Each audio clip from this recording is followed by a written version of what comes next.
Bapak Ibu saudara-saudari umat Yesus yang terkasih, hari Minggu ini kita merayakan satu pesta yang cukup besar juga dalam gereja kita, yaitu Yesus mengalami kemuliaan di Gunung Tabor. Ketika membaca Injil ini, saya teringat beberapa tahun yang lalu kami ada di Gunung Tabor juga, dan pemandu yang mengantar kami ke tempat itu dia menceritakan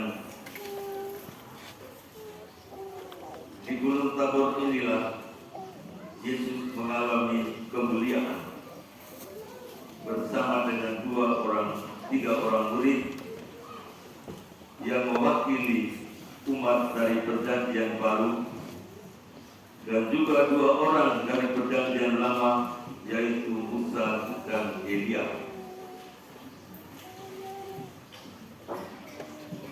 Musa dan Elia mewakili umat Perjanjian Lama, sementara Petrus, Yohanes dan Yakobus mewakili umat Perjanjian Baru. Dan Yesus sendiri adalah perwujudan dari Perjanjian Lama.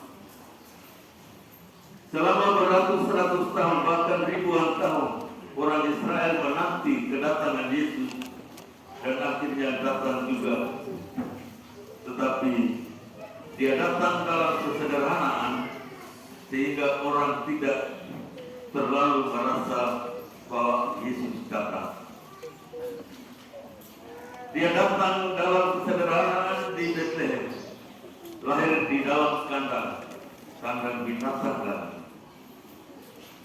Tetapi di dalam kesederhanaan itulah justru di kemudian hari dia memperoleh kemuliaan yang sangat besar. Dan itu diperingati pada hari ini.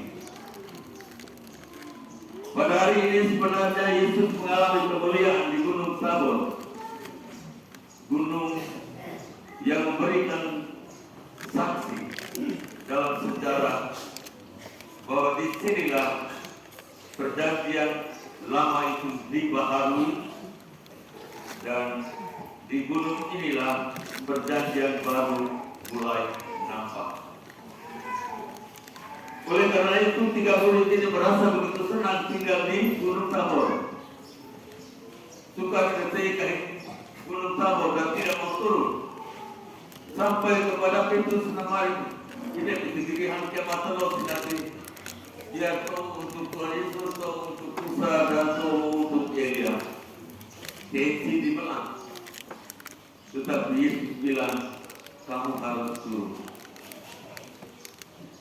Kemuliaan yang dialami di Gunung Tabor ini harus diselesaikan itu di Gunung Kalvari, di Gunung Golgota.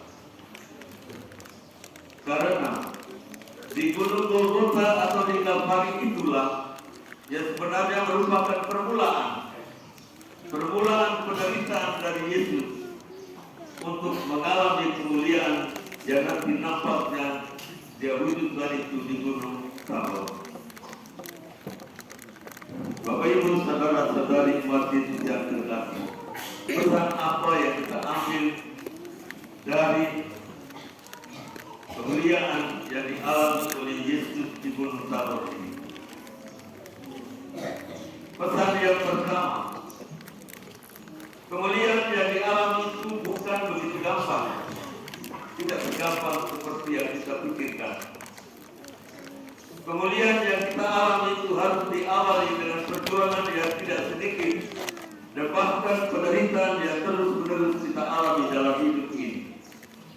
Kalau Anda ingin memperoleh kemuliaan, siaplah diri untuk menderita. Kalau Anda ingin menemukan kebahagiaan yang sejati, Anda siap untuk memikul salib. Karena itu di Gunung Tabor Yesus pesan kepada murid-muridnya, kita harus turun ke Yerusalem, karena di Yerusalem itulah yang menjadi awal untuk kita menemukan kemuliaan kemuliaan semacam ini di surga nanti. Oleh karena itu perjuangan kita untuk mencapai kemuliaan harus lewat penderitaan.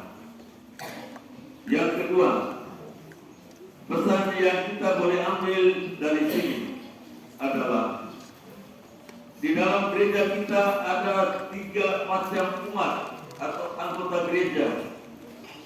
Anggota gereja yang hidup. Yang pertama itu gereja pejuang. Siapa gereja pejuang? Gereja pejuang adalah kita yang sekarang ini masih mengembara di dunia, yang sementara berjuang. Anggota gereja yang kedua adalah anggota gereja penderita. Mereka itu adalah mereka yang sudah meninggal, tetapi masih ada di hati penyucian yang membutuhkan doa-doa dari gereja pejuang. Dan anggota gereja yang ketiga adalah gereja jaya. Dan mereka-mereka yang sudah menikmati kemuliaan bersama Allah di surga. Lalu sekarang bagaimana dengan gereja pejuang kita ini? Pesan yang pertama tadi dilanjutkan dalam pesan yang kedua ini, bahwa kita tidak bisa berjuang untuk mencapai kebahagiaan dengan sangat gampang. Kalau ingin punya uang banyak, itu harus kerja banyak. Kalau ingin makan enak, harus kerja banyak. Ingin supaya punya ini punya itu, harus bekerja. Kita tidak bisa begitu gampang saja untuk mendapat semuanya. Kalau mau dapat dengan gampang, curi saja toh, itu lebih mudah. Entah curi uang, entah curi barang, entah curi apa saja, itu kan sangat gampang untuk menikmati. Tetapi ingatlah bahwa yang Anda lakukan itu adalah sebenarnya membuka pintu lebar-lebar untuk menuju kepada anggota gereja yang tidak terhitung, yaitu mereka yang ada di dalam api neraka. Pesan yang ketiga, terutama untuk anak-anak calon sambut balik. Kemuliaan yang dialami oleh Yesus di Gunung Tabor itu sebenarnya menjadi bayangan untuk kita, bahwa sekali kelak kita akan menemukan juga kemuliaan semacam itu. Dan itu langkah yang pertama yang harus diambil adalah lewat pembaptisan, lewat komuni, lewat pengakuan, lewat semua sakramen yang disediakan oleh gereja untuk kita untuk mencapai kemuliaan. Karena itu, anak-anak calon sambut balik, usahakan untuk mencari arti yang sesungguhnya dari 7 sakramen itu. Karena dengan 7 sakramen itu adalah merupakan sarana bagi kita untuk menemukan kemuliaan. Pembaptisan, ekaristi, pengakuan, krisma, minyak suci, imamat, perkawinan, semua itu adalah tanda-tanda yang memberikan kemuliaan untuk kita umat Katolik. Karena itu manfaatkanlah ketujuh sarana ini untuk menemukan kemuliaan itu. Lalu pesan terakhir untuk kita semua adalah untuk gereja penderita, orang-orang kita yang sudah meninggal dunia. Mereka itu adalah gereja penderita. Kalau mereka itu belum mencapai kemuliaan, mereka masih harus melunasi hutang dosanya di api penyucian. Dan mereka hanya bisa luput dari sana kecuali gereja pejuang harus berdoa untuk mereka. Karena itu kita tidak boleh henti-hentinya untuk mendoakan orang-orang yang sudah meninggal. Semoga amin.